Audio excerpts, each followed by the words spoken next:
I gotta move over. Hi. Hello. You guys, I'm getting set up, but I had to say hello. I'm so excited that you're here. Is that working? Oh, it's going to work as much as it's working. There we go. Hi. Welcome to our final masterclass of Real Love Revolution season 2019 into 2020. So say hello. Tell me that you're here. I'm looking in the chat. Hi. I see everyone. Hi, Andrea. Hi, Karen. Hello. Aaliyah, Raina. Welcome. Tell me where you're coming in from. We're starting early because you know I love an early bird moment. Oh, hi, Joyce. How are you?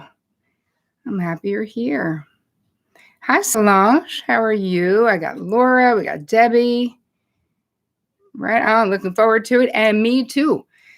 So where did you guys, what did you do before this? Did you get the 5 love notes from me? Did you do the 10-day more love meditation experience? Tell me how you got here. Victoria says, hello, single and slaying. I love it.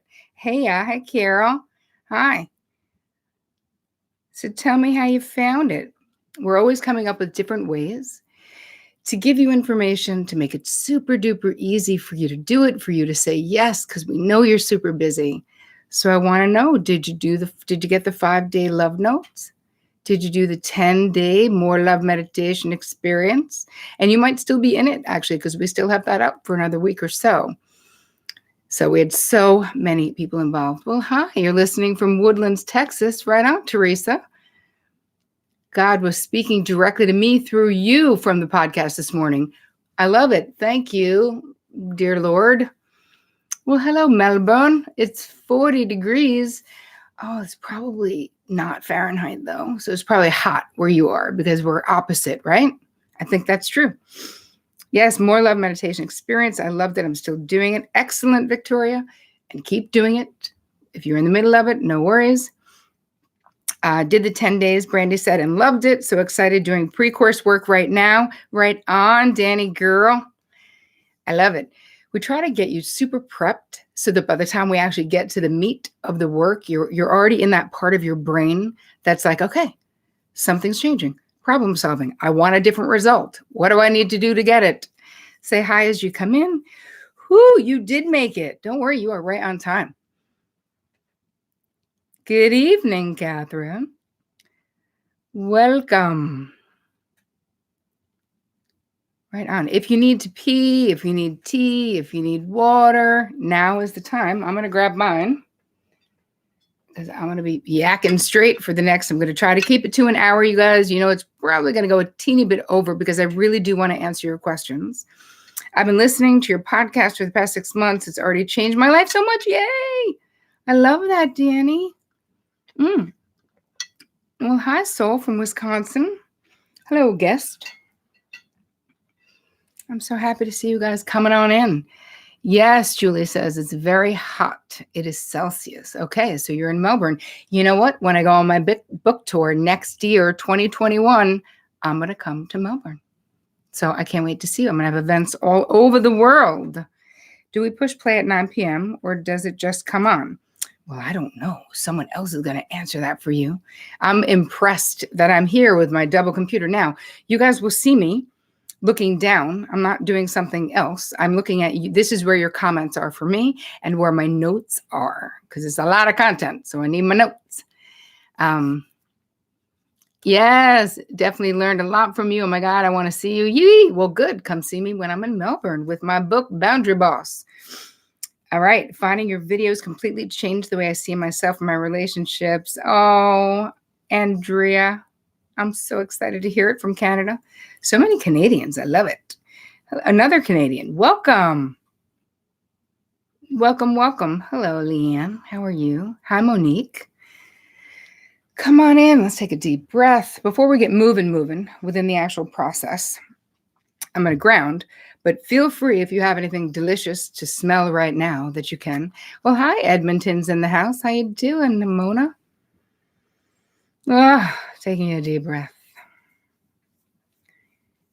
Highly from Australia, I guess. Hi, Terry. Can't wait for this. Yay, I can't either.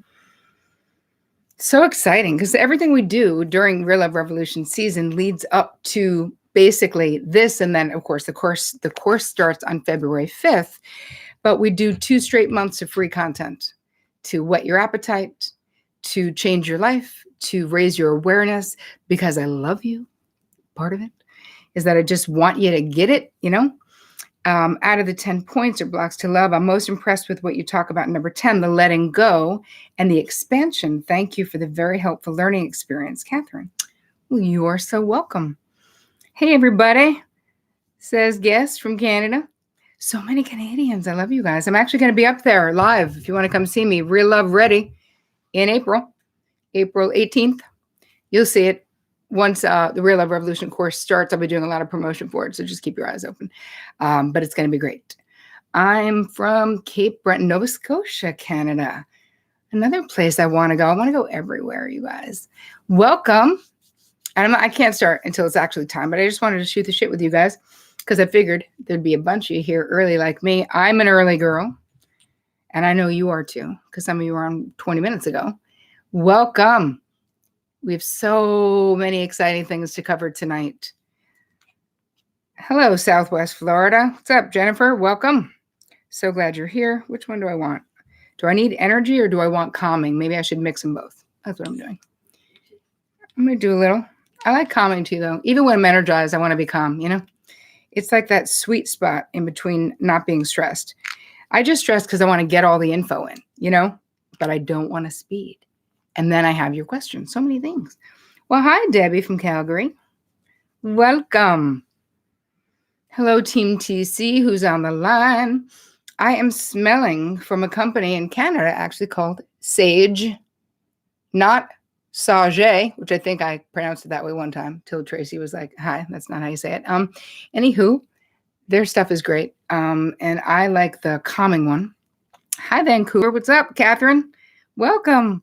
Hello, Alicia from Maryland. We got Betsy from St. Louis. Alejandra from Chicagoland. Hi, Jessica from New Jersey is in the house. I love it.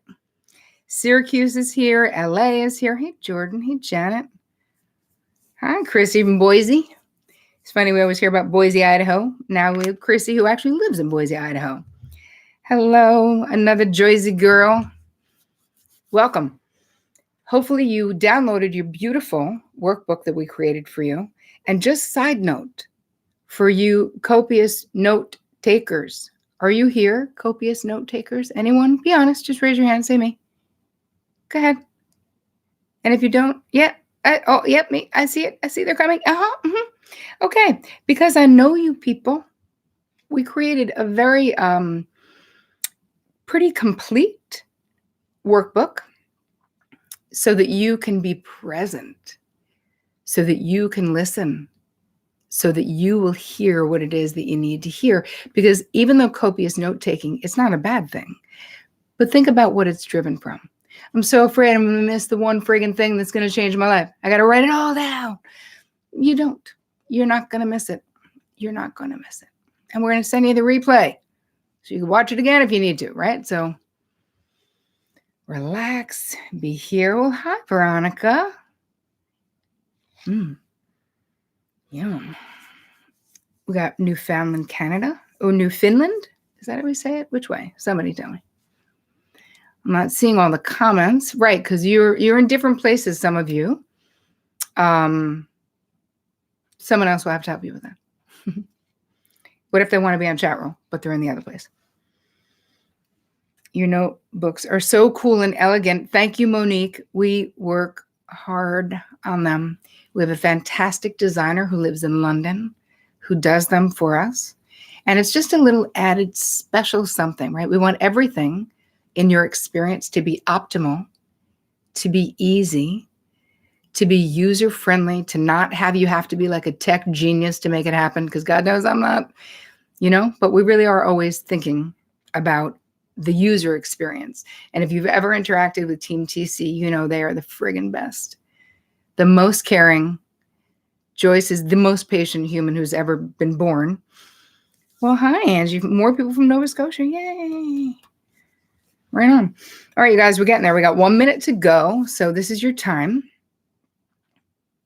If you want to get water, do it. If you got to pee, you got a minute. You have time. Get cozy. If you need to get up to light a candle, do it. If you want your lavender oil, get it. I want you to be really comfortable so that nothing's like bothering you. This is like my favorite masterclass maybe that I've ever taught, in all honesty. Yeah, it's going to be great. Well, hi, Michigan's in the house. New Orleans. Yay. Helen says, thank you so much for the 10 days still working through, Terry. My daughter loves you too. Wow, I love a mother-daughter hug. Yes, well, I'm virtually hugging you both right now. Denver's in the house. Kansas City's in the house. Hi, Deborah. I'm going to say Deborah's from the South. She said, hey, y'all, are you from Texas? I love your top, Terry. It's actually a dress, and you do love it. It's so cute. It's a wrap dress, but I wear it with leggings. It covers all the right things, emphasizes all the right things. Oh, hello, Argentina, living in Indiana. Phoenix, Arizona's in the house. Wow. Terry, on Facebook and YouTube, you look at both chat boxes. That's why you don't see all the comments. Oh, sorry. Someone's talking to each other. Yes, because you're in different places. Indeed. All right, hold on. I'm going to give it 30 more seconds for the latecomers who probably don't even think that they're late because we were here early. I'm so excited, you guys. Ooh. I was resisting coming here, but for some part of me wants and needs to review all the wisdom on love. Oh, Banaz, I'm always happy to see you, baby. I'm always happy that you come. Hey, Miriam. So happy to be here. I'm happy you're here.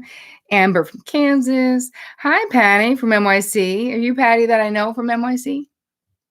Not Patty Powers, but the other Patty? I bet you are. Hi, Holly from Cleveland. Is this class much different from the ladies that are in a relationship? It actually is, because it's for single women who are wanting to attract soulmate kind of love. So we focus on different things. There's some similarities, but actually they're different stuff. Hello, Melissa from Minnesota. Oh, hi, Patty. I'm happy to see you. Just moved to San Diego. Congratulations. All right. Upper Peninsula, Michigan, Minnesota. Right on. Massachusetts in the house. All right. We got lots of people here. So I feel like I should start. I think I'm going to do it. So let's have an official. It's almost like if we were doing a TV show, we'd have a clapper now. We're like, all right, take one. Officially, I'm welcoming you to 3 Smart Strategies to Attract Lasting Love, my final master class. I'm so excited. I reminded you about your workbooks. You can get them. Someone will drop the link in. I had it somewhere. I don't see it. It must be up top. Hold on. Workbook. You can get it at terrycole.com/workbook1. That is where you can get it if you haven't gotten it already. And throughout this, just know that I'm going to be referring to, when I'm talking about partners and stuff, I'm using the heteronormative gender language, not to offend or exclude.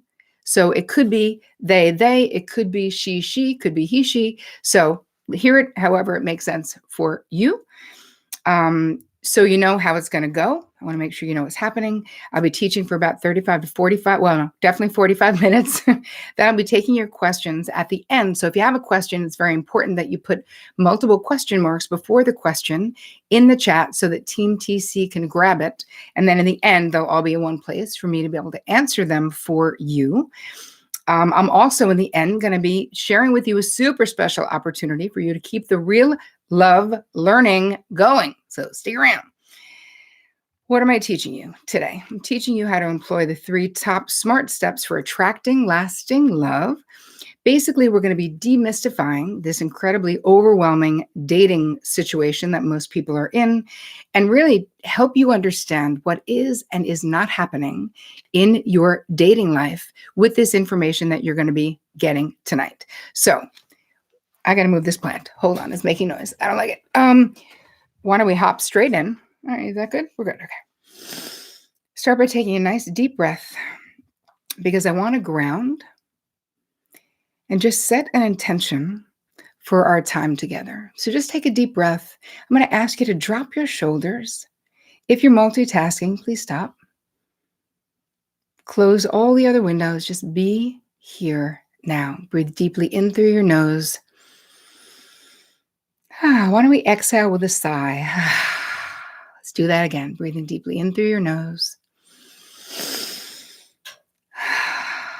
And now with your attention dropped inward, put your attention on your heart chakra and just breathe deeply into your heart chakra, imagining that anything that's blocking that or that's hardened around that is just melting and leaving your body with your breath so that you can come to our time together with an open heart. And I bring your attention to your third eye, which is right in between your eyebrows and 1 millimeter up. Take a deep breath in there. And imagine that anything that is blocking your ability to see what you need to see, to be open to learn what you need to learn, that is leaving your body with your exhalation. So take another breath there. So you can come to our time together with an open mind, which is a beginner's mind. So any thoughts you already have, any limiting beliefs about yourself, your lovability, your desirability, is it too late for you? Did you do the wrong things? The one that got away, all of that stuff. Imagine just putting it in a little satchel and just leaving it outside the door and come to this masterclass with an open mind, a beginner's mind, and an open heart that what you want is possible. All right, now take a deep breath and open your eyes. Listen, you are in the right place if you want to be in a healthy, vibrant, long-lasting romantic relationship. Are we looking for that? Then you're in the right place.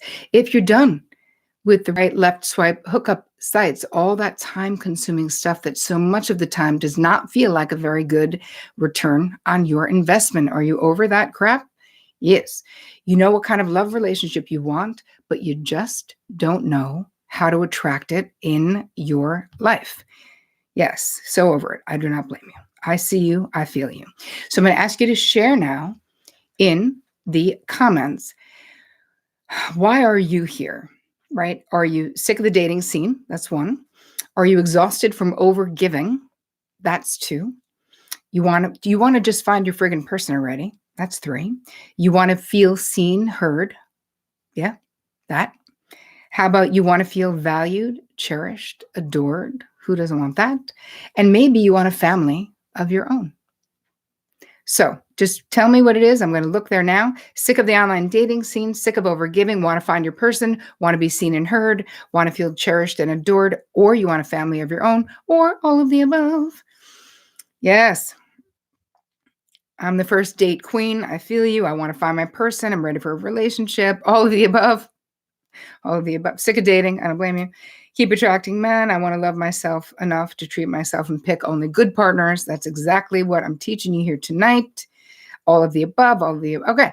So then you know what you know, you guys? Yes, you're in the right place. So I appreciate you taking the time out of your life to do it. Remember, if you have questions, put question marks in front of them so we can actually find them. So if you don't know me, you just luckily happened to land here. My name is Terry Cole, and I'm a licensed psychotherapist, a relationship expert, and the founder of Boundary Bootcamp and the upcoming Real Love Revolution course that starts on February 5th. Woohoo! Is basically the pre-party to that.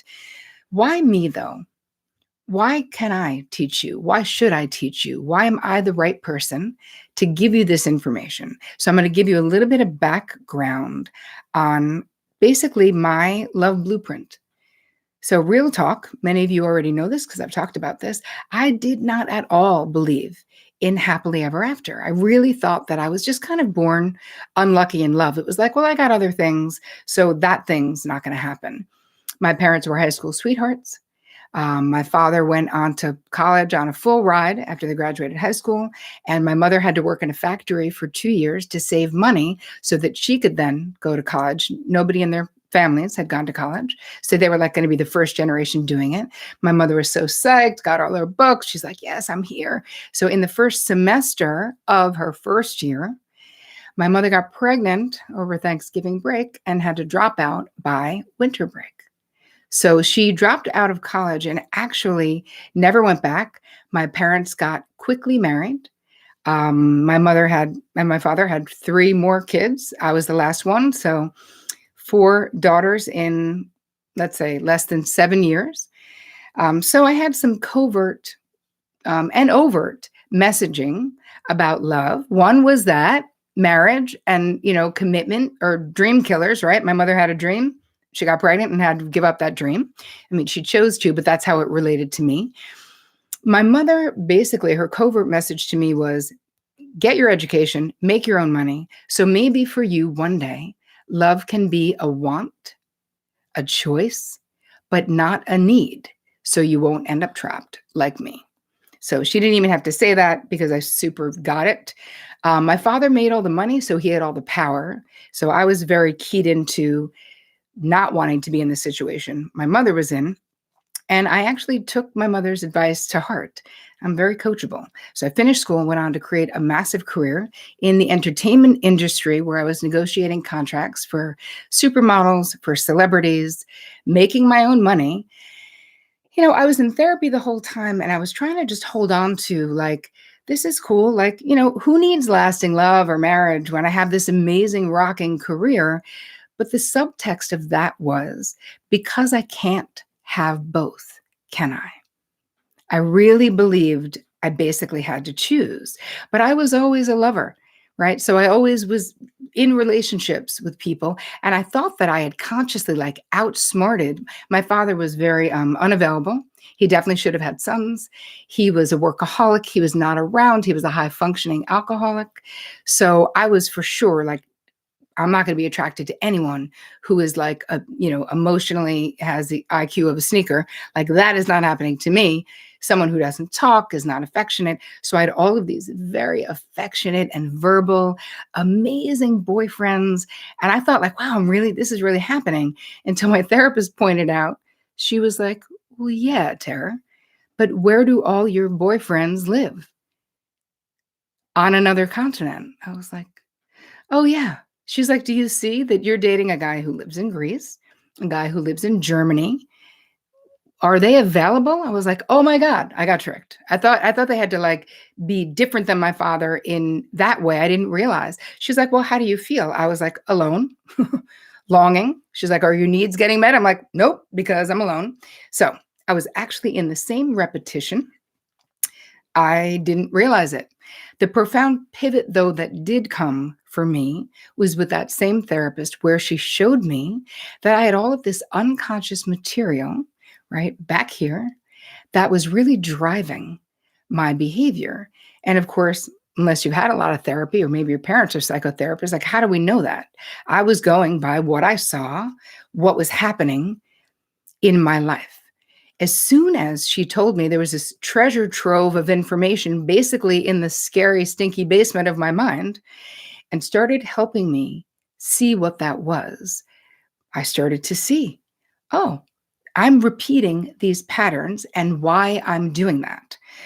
So when I understood this, I actually renamed that process years later. After I left entertainment, became a psychotherapist, I started using that same process. And what I called that downloaded information is your downloaded love blueprint. So I started working on that with my therapy clients, right? And as soon as I got it myself, that there was something I could do, because when you feel like you're unlucky in love, and I don't know if any of you feel unlucky in love the way that I did, but there's something so depressing about that because there's nothing you can do, right? Luck is like, it's not about skill. It's about like, ooh, if the stars align, you know what I mean? And you're like, oh, that sucks. What if they don't align? I guess it's never happening. I realized through this process, as soon as she told me there was something I could do, I could become an expert on myself, on my family history, on my past, on what I was repeating. I was like, let's dive in and get to work. And within 6 months of identifying my downloaded love blueprint and doing enough work to basically rewrite that thing, my beloved walked through my door. And that was 22 years ago. So the thing that I thought would never happen for me in this lifetime did. This set the stage for sure for me to become fully obsessed with healthy, real love and for helping other women find their way to it, because now I knew what was blocking them. So now I started really like paying attention to what was going on, because I knew it was possible. And not just, not just my friends, my family, it was like anyone I would talk to about their downloaded love blueprint because I was like, that's the key. You got to understand it. So, why do I teach this? Because I know the struggle from real life experience. And so many of you that resonate with my work, and I resonate with you, I feel like I know you because I was you. In my relationship before Rick, I was confusing compatibility with compliance, right? Because I was raised by someone, my father, who thought that children should be seen and not heard. It was all like, don't rock the boat, don't get rejected, don't make anyone mad. So I carried that over into my dating life. And how unsatisfying is that? Pretty unsatisfying. Trying to please people, becoming a chameleon to basically fit in, abandoning myself.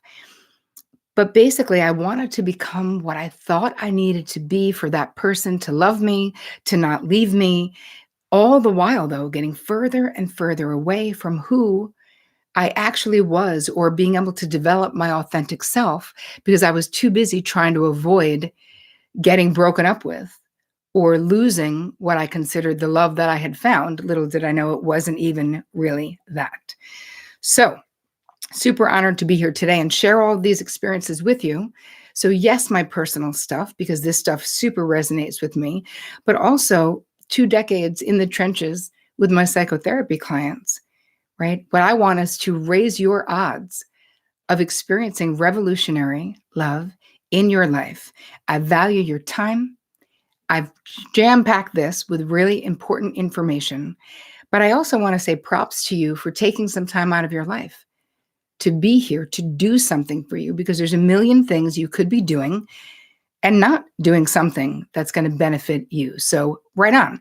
So I told you a little bit about my downloaded love blueprint. Now it's your turn. So I'm going to ask you to share. I'm going to ask you a couple of questions, and we're going to start to basically, we're just open the basement door a little bit and start to prod some of that stuff that is down there. So, were your parents married or divorced? All you need to do is drop an M or a D in the comments. Let me see. Yep. Interesting. We're about half and half on the married or divorced right now. What was your family culture about love and marriage? So was it positive? Like, was marriage revered in a good way? Or was it something sacred? Or was it kind of negative? Like people looked at it like the ball and chain a little bit. P for positive, N for negative on that one. Yep, I see you guys. I see you YouTubers. I got you. A lot of negative, actually a lot more negative than positive. Interesting. And it could be both. A lot of you are putting both, and it totally could be. All right, next, between your parents, was there affection or was there hostility? And also, this can be both. But I'm going to say, what was it predominantly? So affection, just put an A. Hostility, put an H. A lot of hostility. Some affection, okay. About 3/4 hostility so far. Okay, I see affection. I got you. All right. Yep. Wow, we got an H that lasted for, there was like someone put an H 300 times. I love you. Some A with a lot of H. I got you. Got a little side of H right there. Oh yeah, like dutiful. Totally. I'm with you on parents who stayed together because it was the quote unquote right thing to do. You're like, not for us, it wasn't, but okay. Okay. The last 2 things to ask. How did your parents problem solve? Like, did they problem solve? Did they do it effectively? Could they have calm conversations? Could they let one talk, then the other? That would be an E. Or was it pretty dysfunctional? More like door slamming, indirect, triangulation, all the things. So E or D. Did they problem solve? E, effectively, D, dysfunctionally. Capital D's across the entire page. You're funny. D, D, D, D, D. Okay. Yeah, E and D. All right. So some were both, but I have to say predominantly there was lots of dysfunction. And the last question, simply because I like this question, did your parents or your caregivers, did they make being partnered or being married look amazing? Like, oh my God, yes, that's aspirational. If so, that's an A. Did they make it look meh? That's an M. That's what I would have put for my parents. Or did they put Did they make it look? No fucking thanks. That would be an N. So A for amazing, M for meh, N for no effing thank you, hard pass. Yes, we got lots of N's across the page too. And meh as well. It's funny because meh is bad too. You know what I mean? It's almost like the no effing way brings it into your conscious mind more like, hell no, I'm going to do something different. Meh, where they're like super polite, but not really intimate, or super dutiful, but you never see them make out or even kiss each other. You know, that's also like no effing way to me, right? Hell no. That's what I'm talking about, Chris. Right on. We didn't have to choose. Everyone got married. Yeah, sure. That was like that. My mother too. I think that if my mother lived in a different time, my sister would not, I probably wouldn't be here either. So why do we want to look at this? Why are we going into the basement of your mind? Because pondering this unconscious information, even though you know it, the stuff we talked about tonight, right now, right so far, this blueprint stuff, this is more subconscious stuff. It's stuff that you know, but we don't really keep it in the front of our mind all the time. But this is basically within the Real Love Revolution course, we're doing a ton of excavating of this information, like getting that up and out, going into the basement, because as I like to say, let all the things, you're all so high functioning, like you've got your crap together, so many of you in such a profound way that, you might be cleaning the hell out of your house and you're like, why does this house, it doesn't feel clean? Because the truth is, if there's a bag of crap in the basement rotting away or a dead animal carcass, no matter how much you clean the main part of the house, your house is going to still smell funky. Do you know what I mean? So the things that you've been trying to do to figure out the love thing, you just haven't looked in the basement because that's where all the crap is. So anyway, that's what I guide you to do. So this is how we reduce the compulsion to repeat these unsatisfying romantic realities, as I call them. So you can visualize your downloaded blueprint. It's kind of like an architectural blueprint for a house, but herein lies the rub. Someone else designed that house decades, maybe centuries ago, and they just get handed down from generation to generation unless we consciously, intentionally take a look at it and go, oh, I don't want that. Like part of my love blueprint for my mother was that like men were people to be managed. I mean, obviously never tell the truth to them. Just make sure they don't get upset. My sisters and I never told my father anything because we knew. We were like, no way, just don't do it. How much work it is to manage. I was like, I don't want someone I got to manage. I can barely manage myself. Like that is just too much. So I want you to see the process. And basically, in the entire process of what we do in the course is we take the blueprint that you have now. And obviously in the course, it's way, way, way more extensive than what we did here, but I wanted to give you a taste of it. And we go through so that you can really see why you are the way you are when it comes to dating and love. There are reasons. There's nothing wrong with you. You're not broken in any monumental way. You just need some information and maybe an ass-kicking kind of cute coach. You might, I'm just saying. Because when you learn to stop this sabotaging behaviors, the unconscious ones you're not even aware of, what you're doing is that you're opening up this possibility, this potential. So tonight, when we talk about dating and scripts and communication, the more you communicate early and often in a real way, the less time you waste of your youth and your beauty in a situation that is not going to work out for you. So our fear a lot of times has us sort of go along to get along. And before you know it, you're like, I've been dating this guy for 4 months. Why? Now I just found out I really don't like him and I don't even know how to get out of it, So this is going to create the opportunity, create space, right? Because we can't marry everyone. We can't date everyone. But by learning how to do it earlier, seeing the warning signs, not ignoring those warning signs, you actually create the opening for your person. And that's what we want to do. The thing that so many women have said to me over the past 2 decades is, why is love so hard for me when it seems so easy for everyone else? And they always go on to like name their girlfriends who don't deserve it. Basically, she's a total mess. She's got 4 kids with 3 dads, like whatever the thing would be. Why is it so hard for me? And I'm like, you can't compare yourself to anyone else. They're like, I've read all the books, right? I've done the courses. I've feng shuied the shit out of my house. I took stuff out of a drawer. I have 2 candles. Anybody? I just want to know if any of you done, I did all that feng shui stuff when I was single and not wanting to be. Anyone feng shuied? Have you done it in your house? Oh, yes, of course you have. We're saging, feng shuiing, making room in my closet. Yes, this was a popular way of going. So, do I get a hell yes if you've had any of those thoughts? Just hell yes it. Just tell me. All right, I got you. Yes, yes, yes. I see you. I see you. We're kind of all the same in our experiences, But understanding what we're going to be talking about tonight, this basically gives you it's a mindset shift to change the way you look at yourself, to change the way you look at dating, you look at communicating. And when you become more empowered in yourself, you become like your whole life changes from being more empowered, not just dating, but work life, everything changes when you become more empowered. And how does that happen? Through truly knowing yourself and ultimately falling in love with yourself. So let's start with our smart tip number 1. All right, what we're actually going to learn in this masterclass, your romantic attraction style, which is who you attract. So you got to know it to change it. The second thing I'm teaching you is identifying your dating communication style, because when you're aware of how you're doing it in a way that's not working, you can become way more intentional in the process.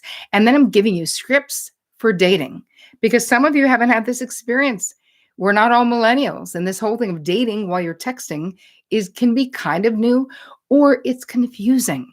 How do you respond? Do you wait? Do you not? When they send you a lame thing, do you respond to it or you just ignore it? There's so many rules because it's kind of a new thing that I figured this would add value to those of you who are in the dating world. And I promise you, as I always do, I will teach you as much as I possibly can. But of course, there's always going to be more to learn. So this is one step on your becoming a master of love. Got boundaries on my mind. This is just one step. So I just want you to be committed to learning more, continuing your education, whether it's with me, whether it's with someone else. And of course, I'm going to tell you about how you can do it with me at the end. If you are seeking an ass-kicking, super accurate GPS guide, that would be me. So part of why we want to do this is to open up that potential and not continue repeating things that don't work. And the most common mistakes and why people fail when it comes to this is that you get all excited tonight when you're here with me. Yeah, I'm going to do it. I get it. And then tomorrow happens and you wake up and you're like, Friday morning, turn on the coffee, go to work. Like, it's easy to be like, I'm going to do something different. And then just get sucked back into our life. So we want to stay aware. We've got to keep your heart's desire in the front of your mind. Be that committed that this year is your year of epic, real love. And such a key part of that is we just got to get rid of all the negative scripts that we have, all those limiting thoughts about what's possible, about what you didn't do, like I was saying at the top of this. That is a systematic process. Of course, we're going to do that in the course as well. But I want you to think now how important it is to have hope, to open your mind. You're here for a reason. And trust me, nobody knows this. Nobody teaches you how to do it. Nobody knows it. I was completely unaware that I had a choice. I just was looking at that the way I do everything in life, like just ovaries to the wall. I'm going to do it. Just go forward. If I just keep going, it's going to happen. That did not happen. So all I know is that you can learn. So let's start with the first one, your romantic attraction type, which is basically who you attract. So this is influenced by a couple of things: the way your parents treated you growing up, how they interacted with each other. So like your model of behavior, and basically your personality, like what you lean towards. So it's like nature and nurture is what I would call it. There are 4 main attraction types: the fixer, the follower, the striver, and the soloist. So the fixer, this is someone who basically, I just want to say, like, this was definitely my specialty. I'm like, I'm going to find that broken winged boyfriend. I can't wait to fix his wings so he can fly away. And I know there's a lot of fixers here. So These are partners who struggle and need saving. This might include someone suffering from addiction, anxiety, mental health disorder, depression in some way, someone who is not living up to their potential, even if they don't say that. Do you think they're not living up to their potential, but you know that you can help them? I had a boyfriend, all he needed, he had bad credit, but he just needed someone to just lease him a car. That was it. And when he did that, then his business, whatever the crappy business was that he needed a car for, was going to get off the ground. So I basically begged my friend's husband to lease this mofo a car. I don't need to tell you the end of that shit story because you know what happened. He defaulted on the car. It got repossessed. I happened to be at his house when they came to get it. It was so humiliating. Anyway, I hope you never had that experience, but that is a true dating story. Let's talk about the red flags. What are you looking at? Their life is a mess. It is not working. They're seeking a savior. They come to you for advice. They might ask you for money or just imply that they need money and let you lend it to them, right? They don't care if you prioritize their life over your own life. Anyone? Are you guys fixers? We got fixers in the house. Oh, yeah. Yes. I'm a fixer. I am MA.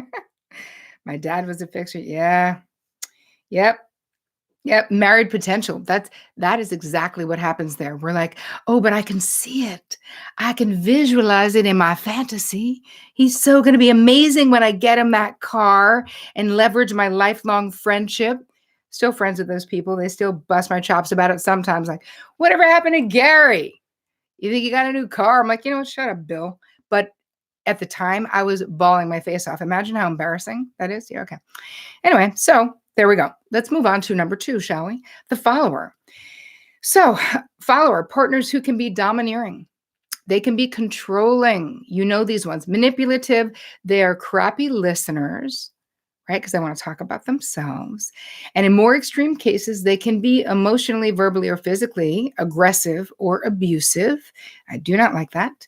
They may also, here's the juxtaposition of these guys, though, or these guys or gals, depending, is that they're like bossy as hell, controlling as hell, jealous as hell, but they might be totally dependent on you financially. Oh, the irony. Why are you controlling me when it's all my money? But somehow we get ourselves into those situations.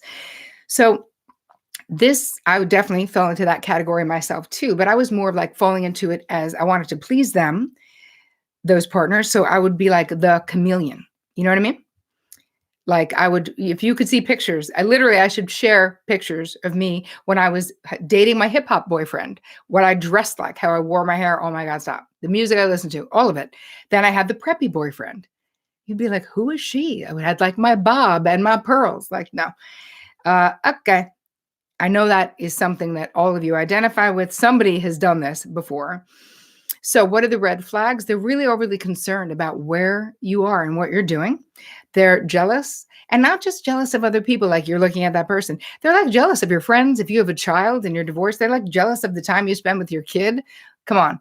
If that shit is not a red flag, you're like, wow, you cannot be jealous of my kid. But this particular person could be a boundary bully, and they're bad sharers. They really want you all to themselves. So who feels like they are the follower? Anyone jealous of my dog? Perfect. That's everything. Jealous of my dog. I'm glad that person was your ex now. Me. I see you, guest 237. I see you. Yes. Moi. I got you, Solange. Oh, yeah, my ex-boyfriend. Yes. Yeah. I'm laughing at all the people thinking about when they were a chameleon, talking about their purple hair. Last love interest was you were a follower. Okay. Second boyfriend, it was terrible. Oh my God. Jealous of when I masturbated. Stop it, Andrea. No. Dude, stop it. I can have sex and masturbate. Those two things are totally different. All right. You dodged a bullet there. Good for you. Andrea, you're funny. Who is jealous of your vibrator? Your ex-boyfriend. All right, let's move on to the striver. Who's the striver? They're people who are emotionally, geographically, or actually, i.e., already married or already in a relationship, unavailable. Who just loves the unavailable partner? Come on, tell me. They could be easily displeased. They withhold approval. You know what I love about these unavailable mofos is that they're married and they'll be like jealous. They want to know who you're spending time with. You're like, you're kidding, right? You're married. You already took vows with someone else and you're worried about who I'm spending time with. Anyway, that is not uncommon. What else about the striver? What do you need to look for? Red flags. They prioritize their life. Everything that happens for them is more important than yours. So gross. They may be a workaholic. They may value their friends over you. Like, no, I'm not being here for your surgery because I have like a boys' weekend fishing somewhere, like that. They're judgmental and disapproving of you and of other people, like the people in your life or like your friends. So, and the strivers, if you're a codependent, I love you guys because I know you are, or I know you lean that way, and I certainly do. I'm a work in progress because that shit is hard to break. These people can super kick up your codependency. I had a boyfriend who would correct my speech. Like I would say things wrong, but he would do it in a way. Vic does that too, because he's 1,000 times smarter than me, which I love. But he does it in a super loving way because he knows I don't want to use the wrong word, right? Or say it wrong. But this guy was such a fucking douche that he would say it in a way that made me feel like embarrassed, like humiliated. And I literally, this is me, like 4 a.m. looking through the thesaurus, like I wanted all the SAT words. I had little like cards because I didn't want that to happen. And then sooner or later, I was like, oh, wait, what am I doing with this idiot? But it took time, So how many of you, is this you? Tell me. Yes, with strivers. Yep. I'm having flashbacks. I don't blame you. Me. I hear you. Yes. I see you guys up here too. My last case. I'm a follower and chameleon. It was awful to admit that. You know what, though? Good for you. I see you and I do not judge you. I do not judge you. In fact, I am you. I have the same experience. Ugh, yes. Unavailable all the way, says Meg. I don't know why. And then you said ugh, but that was so funny. All the way. I'm on team unavailable. Yeah. Can't wait to fall in love with my next married non-partner, right? We do this to ourselves. We don't even know why, but trust me, there are reasons why you're doing it. All right, let's get to the 4th type, which is the soloist. Who do you attract? No one, because you're not actually dating. You keep claiming that you want to, and maybe in 10 pounds you will, or when you get the new job, or when you get the new apartment, but you're kind of actually not doing it. So the red flag here is that really down deep, you've given up on the online thing or the real life thing when it comes to dating. Fear of repeating past bad experiences or just keeping you in your comfort zone. You don't want to be vulnerable. You don't want to get trapped. This is another thing that might sound like it doesn't go there, but it's kind of like my fear of my mother. All the time that I spent single when I wasn't dating, I was like, at least I'm free. At least I can do whatever the F I want. Like there was definitely something about not wanting to be trapped in there. Leslie, I'm the soloist. Yes, this I am for sure, says Kim. Yep, says Chris. We got a lot of soloists here. All right. What else on the red flags? You've given up on that. Don't want to be vulnerable. You don't want to end up like your parents, right? So that stops you from putting yourself out there. And this kind of brings us to the lies we tell ourselves to stay in that comfort zone. Like, I'm going to do it in 10 pounds, but that's a lie if you're never going to lose the 10 pounds. And I'm sure you don't even need to. Doesn't matter. You're lovable exactly as you are. But we tell ourselves lies. We also tell ourselves lies like all the good ones are taken or all the good ones are gay, right? So it gives us a reason to not. I'm happy. I'm comfortable. I'm whatever. And if you really are, right on, cool. But if you're not, like me, I had that little teeny ember of hope all the way down in the basement that I had to find because I really did want my partner, right? I wanted someone who could be a best friend, someone who I wanted to make out with. Like I wanted to have sex consistently in life. I wanted someone to co-create this experience with or to be a co-pilot.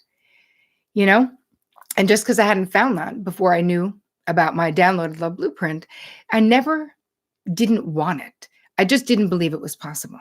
So if you guys are soloists for any of these reasons, this is important information that you're bringing up into your conscious mind right now because you're not that fragile, mama. You're okay. Hey, listen, I'm not suggesting do the same shit that hasn't been working for decades. No, I'm saying learn new skills. You can go into the basement, figure it out, get the right coach. Join me in Real Life Revolution 2020. There's many ways that you can do this. So no, don't go out there and do the same thing that gives you a bad result. But don't give up on finding a different way of doing it that gives you the results you deserve and really want. It's almost like we pretend we don't want it because we feel like it's too late and it's almost embarrassing. Like we're so high functioning. I felt like embarrassed. People would be like, "Why are you still single?" I'm like, "I have no idea. I asked my last boyfriend." Like it wouldn't feel good, even though people are trying to be nice, but then they'd say stupid, mean things like, "Are you sure you're not being too picky?" You know what, Aunt Betty? You know what? Is what I felt like saying. I didn't because I didn't want to be mean to Aunt Betty, but I was like, no, Aunt Betty, I'm not being too picky. People just say the meanest crap, and it can make you just want to not socialize at all after a while. So, what can you do? Now you have some information. Learn about yourself.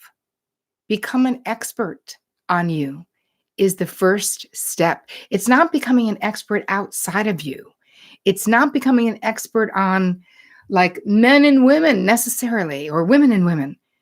It's about knowing you because it's what's in your basement that is stopping you from getting what you want, not what's in someone else's basement. This next thing, to thrive, you've got to raise your self-esteem. How do we do this? Be more honest. Be more honest. Learn how to speak more expertly, truthfully. And I just happened to say that in the Real Love Revolution course, in week 8, we handle effective communication and boundary drawing. Listen, you could give, someone said, I've given up. Robbie says, I am an expert on what I don't want. That is super important. There's nothing wrong with being an expert on what you don't want. But let's pivot right now. I'm going to move into having you create this different vision when we're done with this piece. So moving on, what else can you do to thrive? Raise your self-esteem, get clear about what you want so that you have to prioritize your desires, your wants, even just your preferences. It's not about becoming demanding. It's about knowing who the hell you are so that when you date someone, you can let them know who the hell you are. So that from the beginning, you're going to be like, are we a good fit or are we not a good fit? When we act like we like, whether it's me, Mexican food, hip hop music, whatever the hell is, that person's like, wow, I found my dream girl. But they really didn't, because how long can you pretend? Sooner or later, I'm like, oh my God, turn that music off. Like the truth is going to come out. So the last idea I have for you there is choose with your eyes wide open. So this means when you're dating, don't ignore the warning signs that usually come pretty early. And we're going to talk about that later in this class. But it's like they're there. We're just ignoring them because we don't know what to say or we don't want to be demanding. But if you think back, if you're honest, the last thing that broke up, when did you have an inkling that something was wrong? You'd be like, oh, I don't know. I mean, in my last relationship, the last long one before I was single and whatever, 3 years. 3 years. I was like, I literally have nothing in common with this person. That happened, I mean, he didn't know that though, because I hadn't told him. And I mean, then I waited too long and moved out in the middle of the night. Very not nice. Not proud, not my best moment. And I had to borrow money from him to take a cab to my sister's. I was in my pajamas holding my pillow. And sadly, that's a true story. Anyway, moving on. We're going to choose with our eyes open. Let's move on to step number 2. Identifying your dating communication style. Why? Because if you're not doing it effectively, you want to learn how. Because this is the only way for you to date intentionally, right? If you're dating right now and you feel like you're the boat and the dating world is a tsunami or a windstorm and you're just like, we want you to be the tsunami and your dating life to be the boat so that you are determining what is happening instead of just feeling super jerked around by the process or just hoping, I hope it works out. Don't know if it's going to. So I'm going to give you descriptions now, and you're going to tell me, these are also in your workbook, which one sounds like you. You choose. Anything is fine with me. You know me. I'm easy. No fuss, no muss. It's all good. Anyone? Are you a passive communicator? I want to see who are my passive gals. Yes. Sherry says, please write a book about these dating stories. Oh my God. I'd be so afraid they'd read it though, you know? Yes, we've got lots of people. We got a hell no in there. I see you. I see you. Patty NYC girl, because you already took my courses. That's why you're saying hell no. Yes, a lot passive. I feel you. Yeah. All right, we understand this. So, what could you? What actually? These words of no, no problem, everything is fine. You have to really think to yourself that that is not true, right? You actually do have a preference, but you might be so used to abandoning your preference because of what you've learned that it's this knee-jerk reaction. Right? What was I saying at the front? Like why people fail is because they get into these it's basically a reaction. We just do the reaction. We don't create space to respond. So we're just doing what comes naturally. But so much of the time, this is coming from a fearful place. We don't want to be abandoned. Fight, flight, freeze is happening. So you're just going along to get along. But that can happen before you know it. It's 5 years later. And you're like, how am I still in this freaking relationship? You know? So let's move on to the next type, which is aggressive. So what does that sound like? Are you nuts? I'm not taking the train to Queens to meet you. Could sound like that. Or I told you I don't like to eat after 7 p.m. Is it really that hard to remember? I made these a little bit exaggerated, but you know what I'm saying about the aggressive stuff. The reason not to do the passive stuff is that it's confusing as shit and nobody knows what you actually want, right? The other person feels like you said yes, but you meant no, and they don't know. Moving on to the aggressive. How many of you feel like you are kind of aggressive? Yeah. Oh my God, I love you, Victoria. I feel you. I knew in the beginning when I caught him putting ads on Craigslist looking for sex with strangers, and I still stayed another 3 years. There is no shame though. There is no shame in what the experiences that we've had. Hey man, nobody taught us. We can learn. But in the work that I do, in the cruise that I create, and you know it because you're in it, there is no shame and no judgment. We're humans and we are doing the best that we can. All right, we got some aggressive females here. We do. Aggressive when pissed. You know what is funny? A lot of people say, I'm passive and then I hit a tipping point. And when you hit the tipping point, yes, aggressive when Hannah said aggressive if pushed, which I think is really common because we're denying ourselves. When we're being super passive, we're not being honest. Then finally we get to a tipping point where you're like, nope, I cannot deal. And so what is wrong with this? Ultimately, obviously, aggressive communication blocks real intimacy and people just are like, bye, like they don't want to be around it. The last one is passive aggressive communication that sounds like this. Oh, don't you worry about me. I'll find my own way home like I always do. It's fine. I told you I'm not upset. While you're looking like that. Anybody? Just tell me. I know it. Oh yeah, that's me. Oh yeah. Yep. I love I said I'm fine. And then just the ice, the no talking, looking out the window as if I'm super interested in what's happening, the farms that are passing by. Because I'm not going to talk to you. It's fine all the time. Amanda says, passive aggressive for sure, says Kelly. Dawn said, yep. I can ice someone out real quick. Me too, Alia. It's like I became an expert at it when I was younger. And I could also do the eye thing. Could you just kill someone with your eye? Like, it's fine, but then my face would be like, my boyfriends would be like, oh my God, what are you doing to me? Are you putting a spell on me right now with the look? That's right, Heather. The look always like sealed the passive aggressive deal for me personally. Anyway, so it leaves the other person angry, confused. They don't know what the hell's going on. Again, similar to passive, but it's really a mixed message thing. And what is the best one? What is the one we're aiming at? What is the one I'll teach you how to do? Is assertive communication. Why? Because it's the healthiest. Right? You're respectful to others. You take full responsibility for yourself. You can speak directly, appropriately, truthfully about your wants, your preferences, your desires, right? You are a great problem solver. You're a good listener.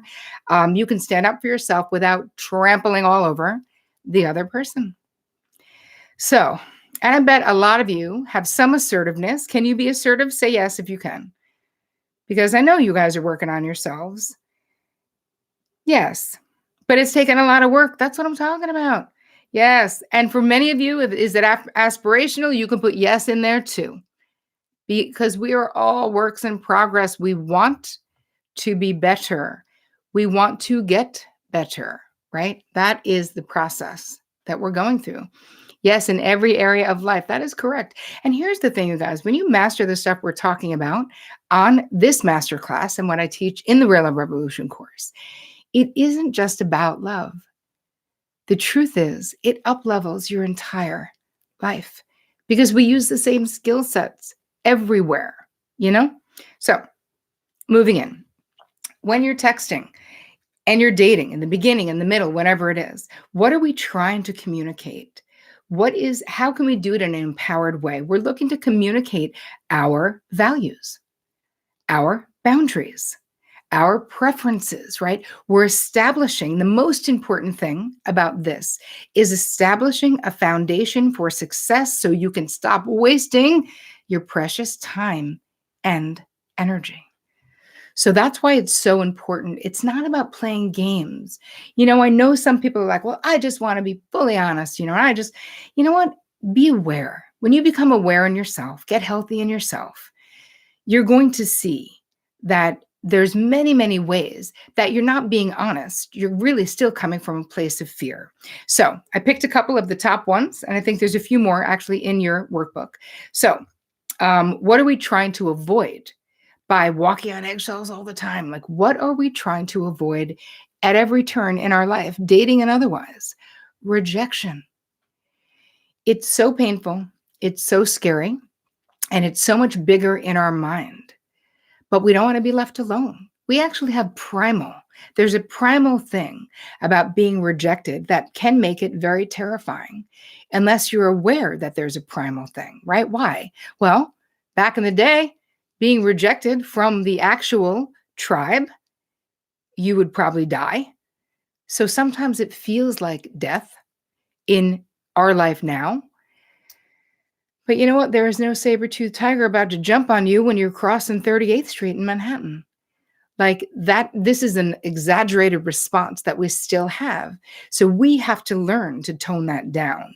By knowing ourselves, by going into the basement, we're like, we can see, wow, I really overreacted to that. What is the deal? Let me see. How is that familiar? There's all these tools and skills that you learn to not just talk yourself off the ledge, but to more deeply understand why you're doing what you're doing so you can have a choice and do something that is more aligned with what you want. Make sense?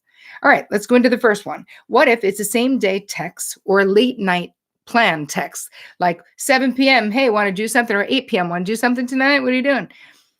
The answer that I came up with is actually, I already have plans tonight, but I'd love to see you with more advanced notice. I'm free on Wednesday after 8. How about you? So why are we doing that? Right? Why are we doing that? Well, we're setting a boundary. We're saying, I need some lead time. And you can come up with whatever your own lead time is. And I'm not saying you can never be spontaneous, but in the beginning of a relationship, every interaction, even when you're just dating, is telling them what is okay with you, what you like. Do you like someone to call you at 7 p.m. and be like, hi, what are you doing tonight? When I was single, I didn't. I mean, unless I was dating them for a long time and they were being spontaneous, but that's not what I'm talking about. I'm talking about when it's the beginning of dating. So if you say, sitting home, just waiting for you to call, come on over, then that person doesn't feel compelled. And it doesn't mean they're an idiot. They might just be tone deaf. They might just be not that thoughtful, but you're training them how to teach you. Does that make sense? So drawing this boundary, you're basically expressing your value. And boundaries are such an important part of really becoming a master of love, but also becoming self-masterful. You must know how to draw boundaries. I do a whole module of it. I have a whole course on it. Some of you have taken it, but I do a whole module on it in the Real Love Revolution because there's no way that course could be complete without you understanding how to draw boundaries. So, and keep in mind, so much of this will kick up feelings of discomfort or fear. But what do I love to say about fear? You guys, fear is just a feeling unless someone actually has a gun to your head. I mean, if you live in a war-torn area, maybe. But most of the time, we walk around as if someone does have a gun to our head, and they don't. Fear is just a feeling. And just like our other feelings, it will come and it will go. You're not that fragile. You're not. You're really resilient. And being a little uncomfortable to get a better result, to do something that makes you feel like you've respected yourself, in my opinion, is super worth it. Okay. He said he'd text you on Friday to make plans for that evening, but doesn't text until 11 p.m. on Friday. Has anyone had this fun experience? And when he texts, he says, "What's up?" So I think you should say, "Oh, I was just about to curl up with a good book and hop in the tub. When I didn't hear from you, I figured you just had a flaky moment. I hope you had a great day, smiley face." So why do we say that? We say that because we're not just letting him go or her go. We're not just colluding with their delusion that they didn't say it. My feeling is, listen, I mean what I say. If I say I'm going to do something, I'm going to do it. You can count on me. I expect the same from other people. So if someone says, "Hey, I'll call you Friday to make a plan for Friday night," and then text me Friday night at 11 and says, "What's up?" How do I not say, "Hey, I didn't hear from you. I thought you were calling me." So this is a nice, less aggressive way of doing it, right? But you're not letting it go because listen, if it's early in the dating, you also don't own the person. You can't be like, hugely mad. So, and any questions you guys have, make sure you put the question mark so people can grab them because I want to hear them. Random anytime texts is when, they're just lazy as shit and they just write, "Hey." So, yeah, no investment in that for you. You just write, "Hey," back. My feeling is if you got something to say, actually say something. That would be fantastic. If someone had asked me for a script because she wanted to ask someone out and they had mutual friends, but she didn't want to be too forward. And I was like, "Why don't you do a group thing?" And you could just text the person like, "Hey, I'm going to the beach this weekend with pals. You should come." Normalize it, not make it be a big deal. That doesn't make you super vulnerable if you do that type of a thing. Or maybe you guys have talked about maybe you talked about painting and there's an Egon Schiele show at the Met. You could literally say, "Oh my God, I was just thinking about you. I'm heading to the Egon Schiele show today later. I'm going to be there at 3 at the Met. Hey, if you're interested, because we were just talking about it, meet me there." Do you know what I mean? It's like, just normalize it. I know some people feel like they should never do that. That's the wrong thing. I disagree. You know, exactly. Their actions have to match their words. That is correct. Julie said she learned that from me. Well, thanks, Jewel. But it's true. And when you become very aware of when someone's actions don't line up with what they say, with my clients, I would always say, because they would tell me all the beautiful things that the person was saying to them. "Oh, they're so flowery and gorgeous and how much they desire them." And I was all like, "That's great. And I want to know what they're doing. Tell me about their actions. Do they listen? Do they remember what you talk about? Do they do what they say they're going to do?" Because if none of those things are in there, I don't care how nice they are. Maybe they could learn. Maybe you need to draw the boundary, or maybe you can say, "Hey, I'm not finished with my story. Please stop interrupting me."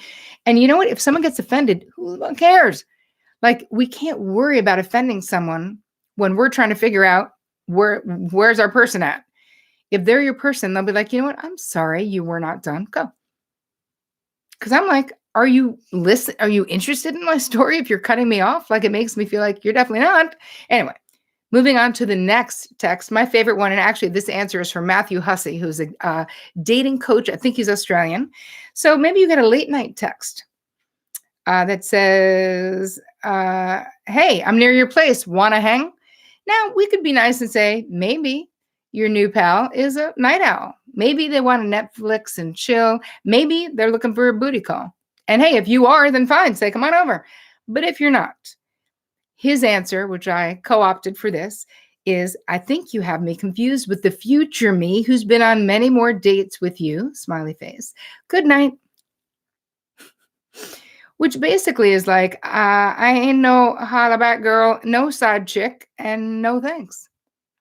And I think that that's important, that you can't be worried if you don't want someone who you don't know well coming to your house at 11 p.m. at night, basically looking to get laid, if you are not. And hey, I'm not anti-sex, but most of the people here and what I'm teaching here is about how to create lasting, durable love. Because guess what? Once you find your person, you can have sex every day, all day for the rest of your life. But there's something about being sexual too early that makes it very complicated in the dating scene. So I don't want you to complicate it. Woo! So now we're going to move into the vision of what it is that you want, because we have talked about a lot of stuff you don't want. And just like we do in the Real Love Revolution course, we decode the crap out of your blueprint now, but we also do an inventory of all of your past relationships. We do an inventory of growing up, what you witnessed, how you were treated in your childhood, not just in a romantic way, because all of these things I found over my many years of being a psychotherapist, they really do influence what happens in the love blueprint. So we do all of that stuff. And then midway during the course, we start creating the new love blueprint where you're actually building the one that you want, because now you understand why you were getting the one you didn't want. So I'm going to ask you to drop 3 questions, because let's get excited and positive about love. How do you want to feel in the relationship you were attracting to yourself in 2020? You can just put 3 words. You want to feel friendship. You want to feel sexy. You want to feel desired, valued, beautiful, cherished, honored. Put in your own words. You want to be loved. You want to feel that you can trust the person, right? You want to feel, I don't know, gorgeous, celebratory. Ooh, I love that. Togetherness, yes. Loved, seen, heard, celebrated, cherished, desired, respected. Respected is so major. I want to feel important. Important, like something happens. I want to be important to that person. Confident, lovable, able to trust, understood, unconditional love. Yep. Honored, happy, secure, interested, valued, respected, cherished, seen, cherished, trust, companionship. Yes. E over a cup of coffee. What? You want something over a cup of coffee? Valued, respected, loved, friendship, valued, mutual love, respect, unity. I'm really into having an adventure partner too, though. One of the things I love so much about Vic is it doesn't matter what I'm talking about. I'll be like, hi, I have to do this horrible thing. Want to do it? He's like, yeah, I'm in. I'm coming. I want to do that. Whatever horrible thing you're doing, I want to do it. I'm like, great. Because we always will say, at least we're together, right? I'm going to the DMV. He's like, I'm in. He's like, maybe we can have an adventure and find a cute place to eat lunch. Like someone who makes this stuff in life that can suck less. Respected, partner in crime. Definitely. That is super my feeling too, Patty. Engaged, understood, someone to play with. Yes. Life is short, babes, right? We want to have fun. And you guys know this. There is so much more to learn. And there's only so much that I could teach you in the time that we had. And I'm still going to go over and I'm still going to answer your questions.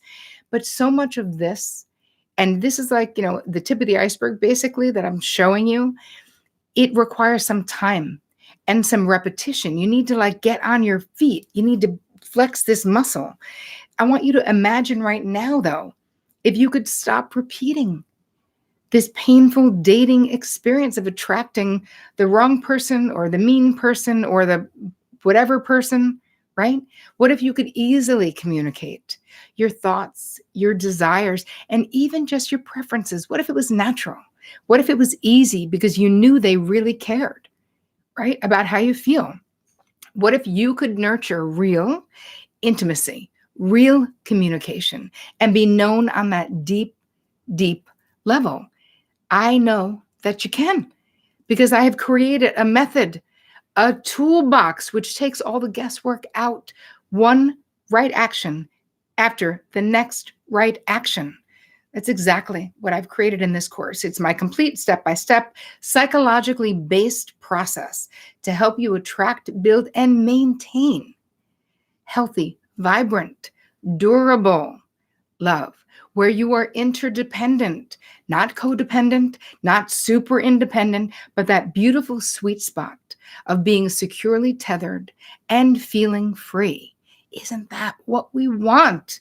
That's definitely what I want. And I designed it from my own experience. What did I want? What did I learn? How much pain did I go through to get where I finally got? Psychotherapist, I've been a relationship expert for over 2 decades. Believe it or not, I'm younger than I'm older than I may seem. So I created this for you. And because we do it live, I'm guiding you every step of the way. It's me with one of those lanterns on my head, holding your hand, going into the basement. So you're not alone. The kindest community, the way that I teach, is with compassion. And then you have this amazing community of Real Love Revolution sisters. A lot of them are on here right now who've already done the course. This is a no judgment zone that we create, because the truth is we are so much more alike than we are different. And I've got all kinds of rules of engagement. So I'm the only coach. I am the only therapist in this group. So you can actually keep your eyes on your own paper and get something done. But I'm positive it is the quickest and most effective way to break through these dysfunctional love patterns and just stop repeating this crap that is not working for you. Get yourself out there. Imagine that you can change your mind, different mind shift, How it came about, really, for me, the course itself was me being in the trenches with my clients. And I just saw this repeated patterns over and over.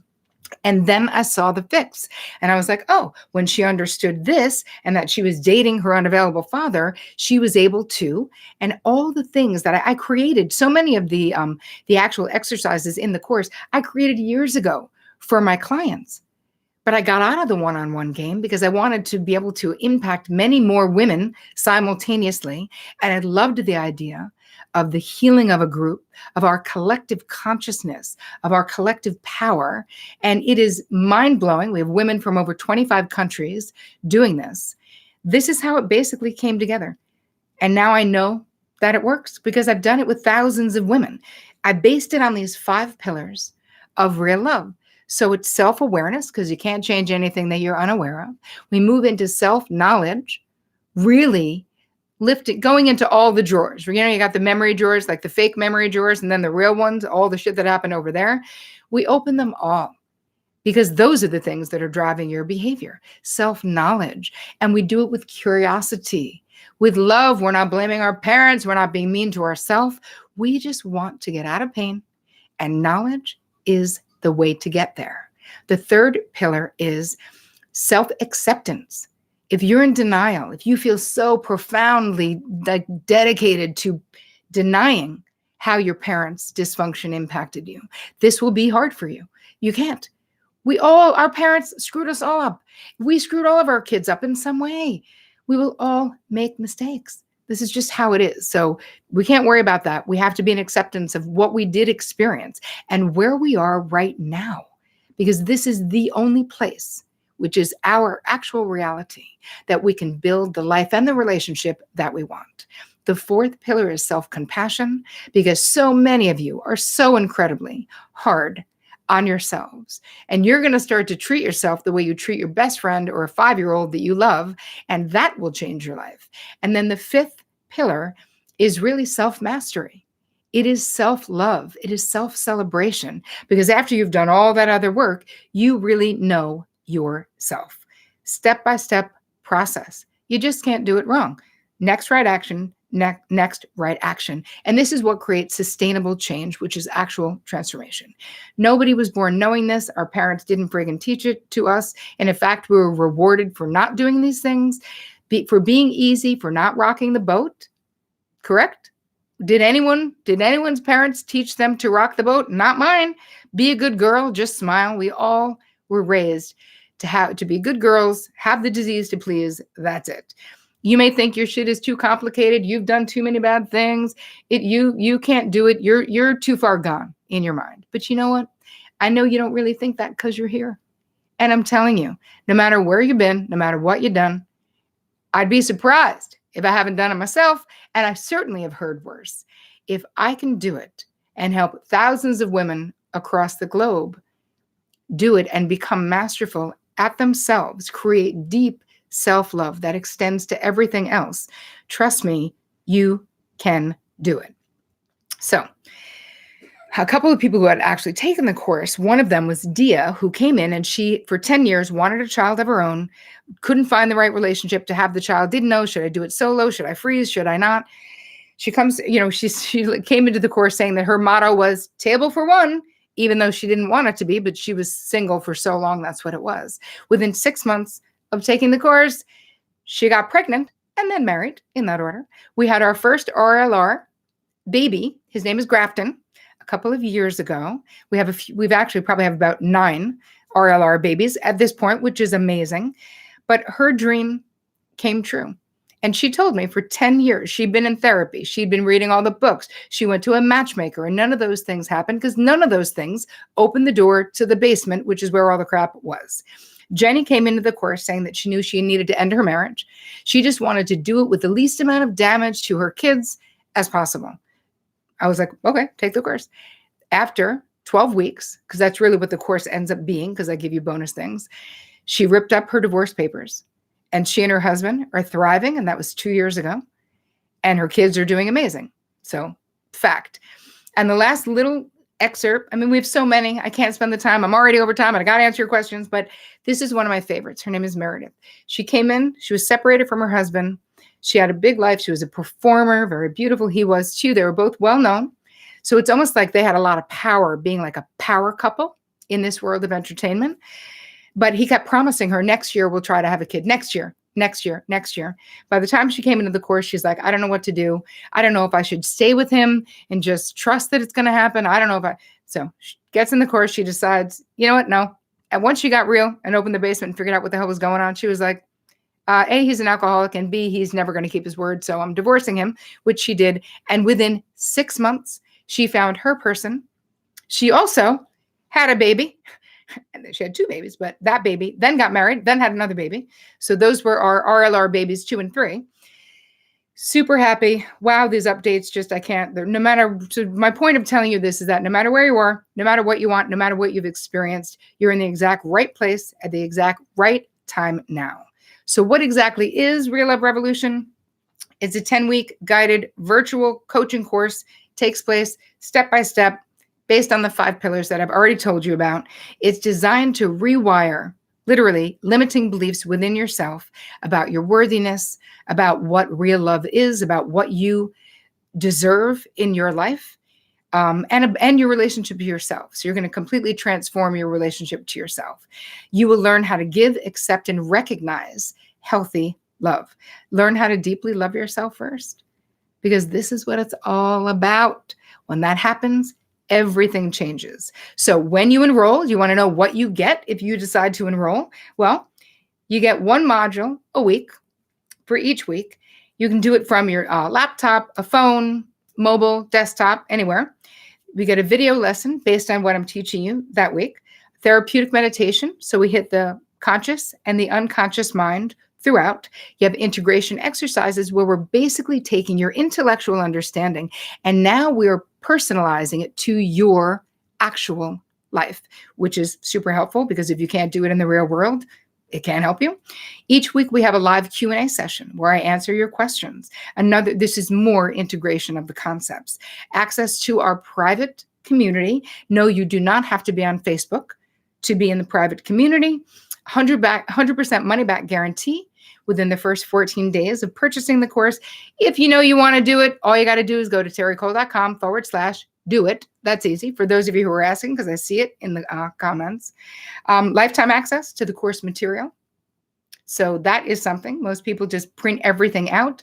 And the way we do it is that we transcribe everything so that maybe you want to read it, right? Maybe you don't want to listen to it. So however you learn, we've just done it every way so that you can learn the way you learn best. You also get amazing customer support because you know how Team TC does it. But it wouldn't be a Terry Cole course if there wasn't a crap ton of bonuses, because you know I love a bonus moment. So I created a whole module as a bonus called the Self-Celebration Bonus, where we talk about your downloaded sex and sensuality blueprint, jumping back into the dating world if you haven't for a long time. Fun, fun, fun. So many great things in that module. I love it, which gives you an additional Q&A call. You also get the friendship breakthrough or breakup guide, because many of you have told me that your female friendships have caused you a lot of pain in your life, because I'm sure you're playing out this unresolved stuff there, because we all do. So I'm gifting you that course, which is one of my faves. You get a full-on energy exercise library from high performance energy coach Lara Riggio, who owns the Central Park Energy Center in Manhattan. Around here, we call her Energy Lara because she's one of my besties. And you also get the Flip the Script on Fear. It's an exclusive interview series that I did with Chris Carr, Danielle Laporte, Marie Forleo, Esther Perel, Gabby Bernstein, Patricia Moreno, Alex Jameson, a whole bunch of people. So that all of their expertise about how you can flip the script on fear, whether it has to do with money, whether it has to do with food, whether it has to do with physical wellness or spirituality, because each one of them has a different expertise. You cannot purchase that anywhere. It only comes as a bonus for my courses. You're probably wondering, what is the quickest way for you to basically take what you've learned, your interest that's been piqued, some of the language, how can you implement it into your dating life right now and get it to stick? So I'm going to tell you, I think you have two choices. You can do it the complicated, just labor-intensive way, basically, that I did it. You can do it weekly therapy. I've done it for like 30 years. I don't know, how much would it cost you for a year? $20,000, $30,000.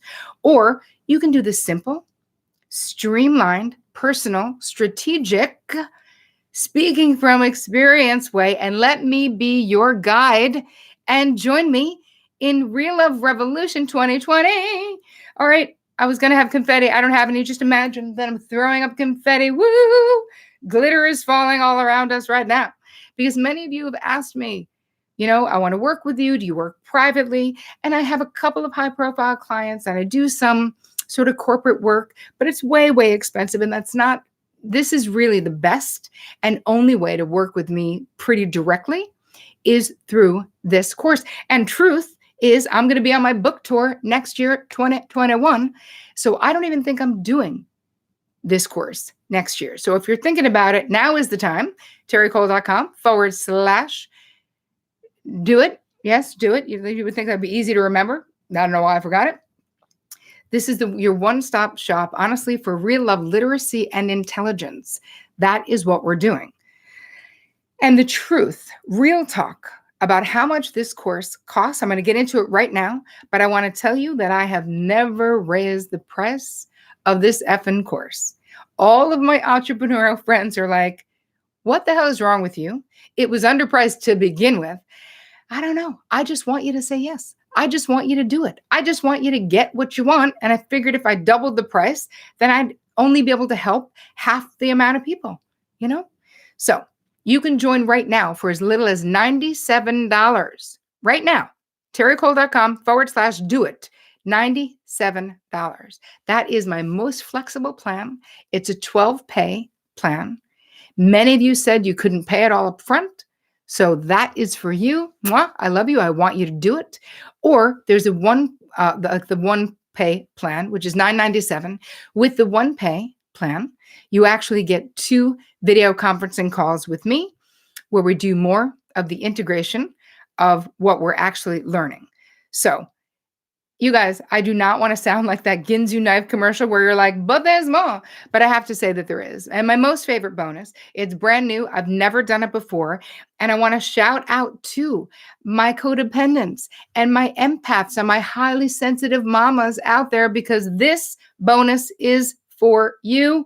It is a course called Crushing Codependency that for the next 24 hours, if you buy in the next 24 hours, I am actually co-creating this course with Mark Groves. Some of you may know him, some of you may not. He is a relationship expert as well. We're both relationship nerds. We are obsessed with healthy love, and we are doing this together. I'm so excited. It's the first time.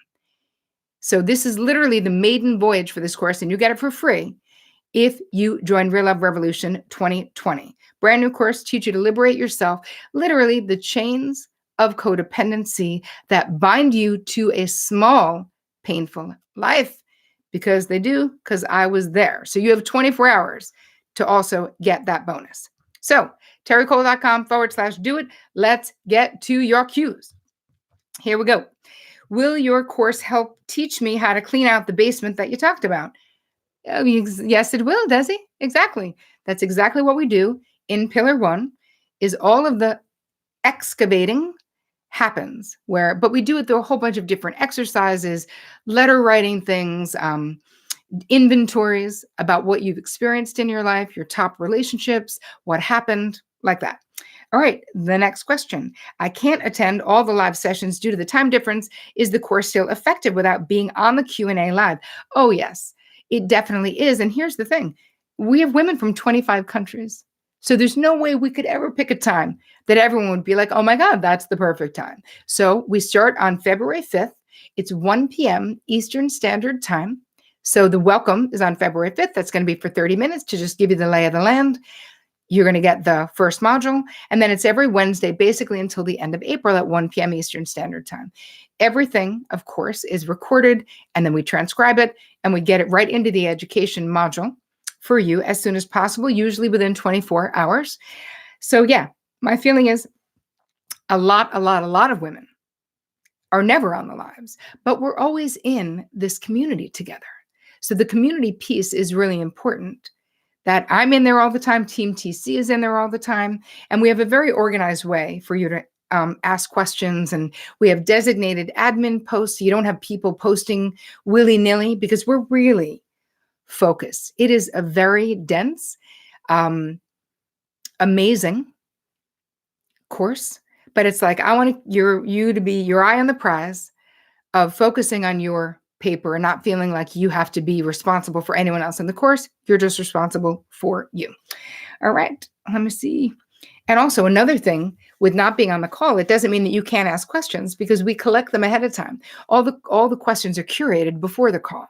So the reason why it's like you're there is that you'll still get your question answered. All right. I met this adorable, good-looking guy just a few weeks ago, and he's been showing affection for me, doing cute little things for me and being thoughtful. I'm trying to tell myself he doesn't do that because he actually likes me. I'm literally scared shitless because of his maybe affection. I kind of want to run away before even knowing him. What would you recommend? Push through my difficulties by keeping on interacting with him, or leave the whole thing and keep working on just myself in therapy? Well, Paula, I don't see that as an either or proposition. I think you can probably do both, right? Why don't you allow this cute guy's affection for you? See it for what it is. Why are you denying it? And what I really want to know is why is it so threatening? Right? Does someone having affection for you or flirting, why is that creating so much fear? This is definitely a question that's worth exploring. And in the course, we cover this with repeating relationship realities, right? So we do the love blueprint, but we also look at, why are you in this situation? When someone starts to pursue you, have you felt like this before? Where have you seen that? This whole thing with repeating relationship realities will reveal what the original injury was. And once we know that, we can stop repeating it. It's basically like you can talk it out or act it out. And if you're acting it out, right, you're repeating the same bad thing that you don't want to do. That is my 2 cents there. I want to say welcome to Darcy and Janet and Amy. Welcome to RLR 2020. I'm so excited you're here. I am so amped. You guys, Real Love Revolution season, this shit is long. It's been 2 months, and I am so chomping at the bit to teach, to do what it is that I do. I want you all to join me with this one powerful group of women. We're taking one transformational journey together to real love land. I'm so excited. terrycole.com/do-it is where you can find the sign up. I'm a single mom. I have a full-time job and 2 small children. How much time would I need to allocate each week if I do the course?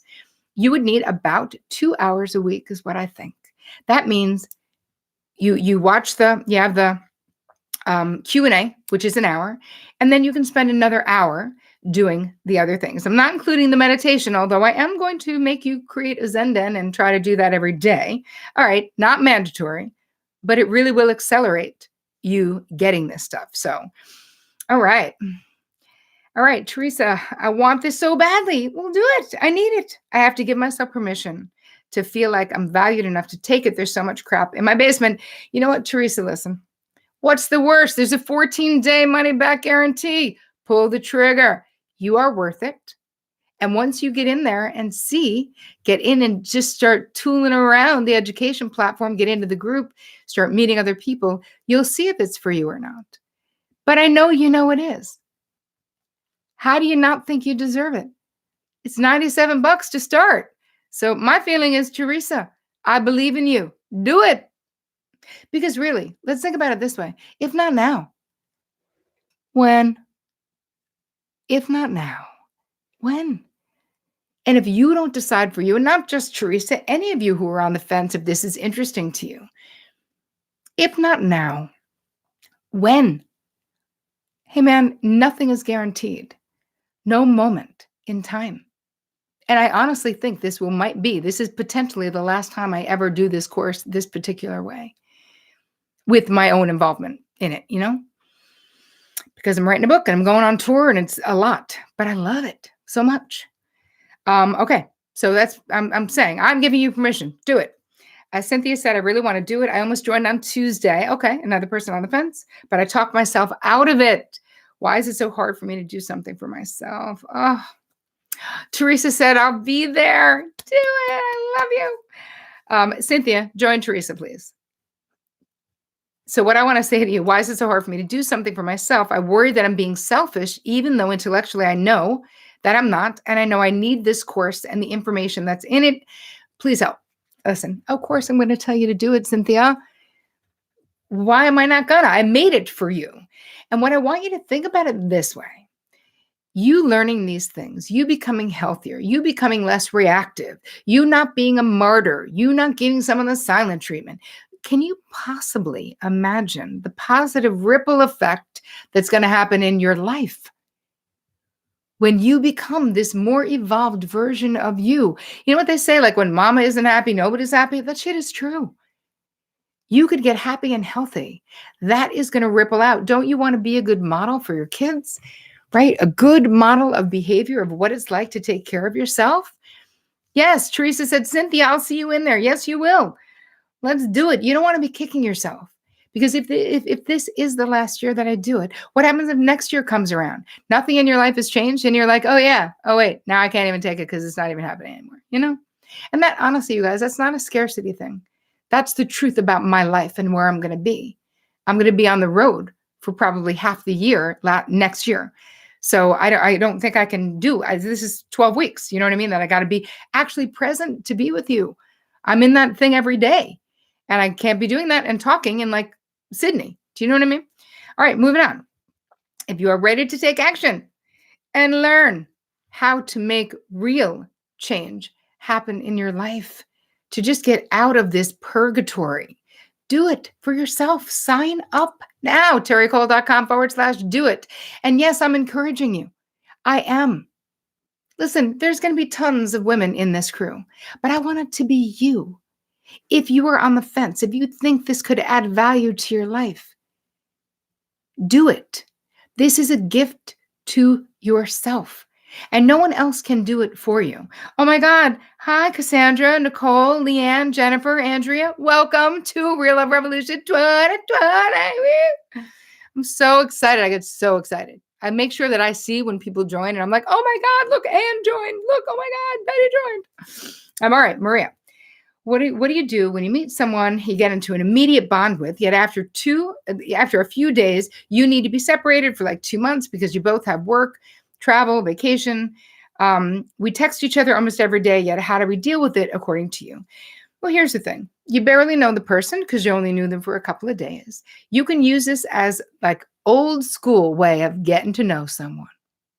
So why don't you, instead of trying to make conversation and having it feel weird, why don't you either get Danielle Laporte's, she has an app called Conversation Starters, which has a million great questions in it, and say to him, hey, or her, hey, we have this opportunity to get to know each other every day. Let's do one question from this app. So, and then do a question, like make it your intention, instead of just trying to hold on to it because you don't even know the person. Change your intention to be that this time could be a beautiful, luxurious time of getting to know them. That is my 2 cents. Brenda said, I find that when I'm in a relationship, I'm preoccupied with what my partner's doing, preoccupied with fulfilling their needs. I know that I overgive and overdo, but I'm afraid if I don't, that they will break up with me. Why am I like this? Oh, Brenda, we're all like this. It's not just you. This is called codependency, mama. It's fear. It's being fear driven. And what I want to ask you is, does it work? Does doing all the things and abandoning yourself and killing yourself to get their needs met, do they stay? A lot of the times the answer is no. So I teach all about high functioning codependency in the course, not just regular codependency, because you guys are special. You're really more than your average bear when it comes to codependency, because your codependency is sneaky as shit. You're so high functioning, many of you, that whenever I would say to my clients about them being codependent, they'd be like, what? I'm not dependent on anybody, lady. I'm bringing home the bacon. I'm making all the money. I'm not dependent. I'm like, but you are, because what it really means is, are you overly invested in the feeling states, the decisions, the outcomes, the consequences for the people in your life? Are you overly invested in wanting them to be a particular way? And of course, every person was like, yep, I am. I'm like, right. That's actually called codependency, because codependency is also this covert bid for control. We don't want there to be a problem. We're trying to keep everyone happy, right? When we're codependent, our eyes are scanning to make sure there's not a problem. So what I'm saying, Brenda, is that's codependency. That shit is not fatal. It is totally curable. I'll teach you all about it. Come into RLR 2020 and I'll teach you. Please, if you really want 2020 to be your year of epic real love, join the class of 2020 Real Love Revolution. This is it, right? Yes, okay. Situations. Oh, welcome, Jordan. Welcome, Darlene. I'm welcoming you. Yay. All right, here we go. Is this course actually good for those of us who are older, over 50? Yes, Kim. Yes, Kim. Why do you think we make it so technologically? We literally do tutorials for everything, because the ages are from 30 to 75. And those of us who are not 30 might need a little tech help. We've had lots of success with women. In fact, one of my friends, Deb, was just telling me, and we're going to be adding the end of her testimonial. She's 65. She took the course, learned about self-esteem. She was such a codependent. She was abandoning herself. And now she's in a really great relationship and having honest conversations, having great sex. So she's doing a testimonial, but she's 65. So yes, it's never too late for you. I don't care what age you are. Like, you're as old as you feel like you are. It's about how you feel about yourself. Let's just change your mind about what is possible for you. Because the truth is, what you think is possible for you is what's possible for you. You can change your mind, though. So if you have limiting beliefs right now, that's exactly what the course is about, is changing those beliefs, right? Have the audacity to hope. Have faith in me. You know me. Those of you who've been in my crew for a long time, what you see is what you get. I am here for you. I am devoted to your success, like deeply invested in your success and in you getting what it is that you came here to get. All right. Hold on. Yes, I know Real Love Revolution offers healing and speaking your truth. Can you still heal in the speaking up if the majority of response in your life continues to be how your parents responded despite changing yourself? Or can you not truly heal unless you experience a consistent different response in your life? No, what happens is you change your response. So we're not changing the other people, right? We speak up for ourselves. That's the value. So it's not in for what they do. So if you know, let's say your parents are never going to be different, then you can say, well, that's disappointing to me because that still hurt my feelings or whatever. There is some point, especially if it's toxic or abusive, there is some point where you just stop bashing your skull against a brick wall because there's no reason to. But you can learn to speak up. In the course, I've actually added this piece from Kasia Urbaniak about It's actually verbal self-defense, it's called. And it's about how to speak up when you're feeling threatened. How do you speak up when someone says something inappropriate, puts you down, calls you a name? And it is so incredibly powerful. She's a genius. And how you can flip the power from them to you. So yes, I think I answered it. Is it possible? It is. How do we prevent attracting unavailable emotional partners? Well, you got to first deeply understand why you were attracting them to begin with. So that's your downloaded love blueprint, doing a deep dive into that. I gave you some of it tonight because I wanted you to see like what it's made up of, but there's many, many, many more things that it's made up of that you need. You got to understand what you're repeating. Why is that familiar to you? And then we have like tools and step-by-step process of unlearning that and learning something different. So yeah, you can learn it though. I've gotten more aware of my wounds, says Danny, my issues, but just don't know how to heal them. Not sure if the RLR will be individualized enough for me. I don't know. You know what? I can't say. If you want to be more clear about your situation, just email support@terrycole.com. Because if you have like massive unresolved childhood trauma, then this would not be right for you. And anyone who has that, if you've never worked on it, never touched it, it only just came up, no virtual experience would be the right thing for that, right? So you know what, Danny? Email support@terrycole.com and basically tell them what the deal is. And then I will personally weigh in on whether it's right. Can I take the course if I'm still brokenhearted over my last relationship? Jenna, yes, you absolutely can. Because we'll also nurture, we'll hold sacred space for your healing. You will not be alone in that process. You will see how many of us have been just annihilated by heartbreak. And not that we're going to only focus on that, but there's definitely space for you to feel what you feel as you're unearthing all of these other things that you need to know. So yes, can I take the course? All right, we got that one. I'm 52, a young 52, but I do have some fear about men now overlooking me for a younger woman. I hate to admit it, but it's true. Don't hate to admit it. But you know what? Like that. You're as old as you feel. The more confident you feel in yourself, the less that is going to be an issue for you because that's insecurity. And do you really want a 55-year-old who wants a 25-year-old? You don't. You don't. Your wisdom, your beauty, your life experience, your uniqueness, when you get to that last week, that last pillar, that celebratory pillar, you'll be so psyched to be you that you're going to be attracting people who are so psyched that it's you. You get what I'm saying? That's how we shift it. All right, you guys, I'm going to take a few more, then I got to go.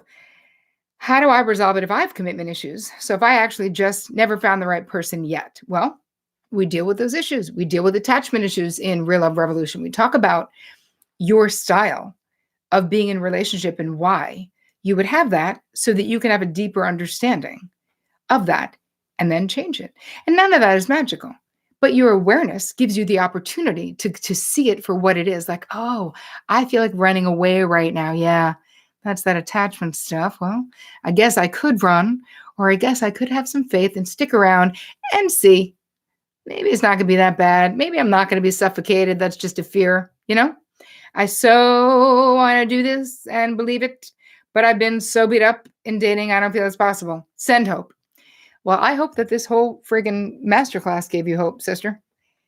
And I will hold on to all the hope in the world for you until you can get back to holding it yourself. So I got you. You don't need hope, right? What did Martin Luther King say? You don't need to see the whole friggin' stare. Just see the next right action. What is that? Sign up. Do it. Give yourself the gift. Don't fight for your limitation of, I don't have hope. Fight for your strength that you can change and that you can learn and that it's not about the other people, it's about you, because that's the truth. I got you. I got you. Even though my parents weren't good role models, I managed to have a 27-year amazing relationship until cancer took my husband. Oh, I'm so sorry. Now that he's gone, I seem to be attracting toxic men who want to latch onto me. You got to do some energy work there, Alicia. And I'm super sorry to hear about your hubs. Yeah. I mean, that can happen because you could be repeating what you saw now. I've seen this before. You have a first great marriage, that goes away, and then the toxic stuff starts. But listen, it's all about knowing yourself, unearthing the past, understanding why it's happening now, and then learning how to protect yourself, learning how to see the early warning signs, saying no, getting those people out, like quick, like get out of my life. You got it. You can do it. Doesn't feel like we're doing all the work to wake them up or getting them to open up more on these dating apps. Does that lead to a long-lasting relationship? Hold on. Doesn't feel like we're doing all the work to wake them up or get them to open up more on these dating apps. No, well, that's not what I'm into. That's not what I'm teaching. I'm into opening you up in an authentic way so that you can resonate, not with what you fear, not with what's in your unconscious mind, not with the bullshit your parents experience, that you will attract someone who resonates with your authentic, beautiful heart, your authentic self. So I'm definitely not in the managing men school of like, let's get them to open up. No, I'm focusing on you. I want you to open up in a healthy, appropriate way. And of course, we talk about voluntary vulnerability, right? Not spilling our guts out on the first date with anybody, because that's just having bad boundaries. So much. I just wish we had 3 more hours to talk about it. Woo! All right. Here we go. Do you have any experience with people with bipolar disorder? You mean people with bipolar disorder taking the course, or people in a relationship with someone who has bipolar disorder? I need to know which one of those you mean, because they're different. More than anything, I want to learn to speak honestly and truthfully while also doing the work on my own reactions so that I don't make him responsible for my feelings. Beautiful, beautiful. I think sit with my feelings for too long before communicating. I do communicate my needs and wants, but only after I've spent a lot of time thinking about it, figuring out how to say it in a way that's totally calm and sweet. Well, you'll learn. This is learning communication. So it sounds like you're doing well on your own, like you're getting there, but wouldn't you like it to be natural? Wouldn't you like it to just happen? Like it's integrated so much that it just comes out of your mouth and not in a mean way, but in an honest way. This is normalizing healthy conversation, and you can definitely do it. It's a dance. We do it one conversation at a time. But part of what needs to happen is we have to go in the basement and understand what is blocking you. Why do you feel like you have to do it perfectly? And yes, I understand wanting to do it calm, sure, but you don't have to do it perfectly. Like life is messy, babe. Like it's all this shit is messy, Love is beautiful and messy as fuck. I mean, it just is. That's real life. So I really got to wrap it, I think. If you want to do it, I want you to do it. terrycole.com/do it. Please join us. I would love for you to be in our Real Love Revolution 2020 course. Mwah, mwah, mwah. I'm kissing all of you. Thank you, thank you, thank you. Please consider this to be a gift for yourself. It is my honor, my privilege to be with you in this life. You cannot imagine how much it means to me to watch your life change. I want you to be one of my success stories. And I get to say, oh, guess what? Teresa's update is this. I can't. It's what it's all about. Like right now, my heart is exploding with joy because I know the ripple effect that impact, even if I was a small catalyst for it, is going to have not just in your life, close life, how it's going to impact the world. The healthier you are, the more love you're giving, the more love you're getting. We are literally raising the love vibe of the planet together. Oh, it's the most important, the best. I love it. So thank you for allowing me to be in your life because I super appreciate it. You guys are my thing. And I really, really, really am committed to your success. So I hope that you enjoyed this. I hope it added value, whether you're joining the course or not, although I want you to join the course. But either way, I hope that the whole 2 months of free stuff that we created for you added value to your life because that's really what it's about. I really, really hope I see you on the inside of RLR 2020, lovelies.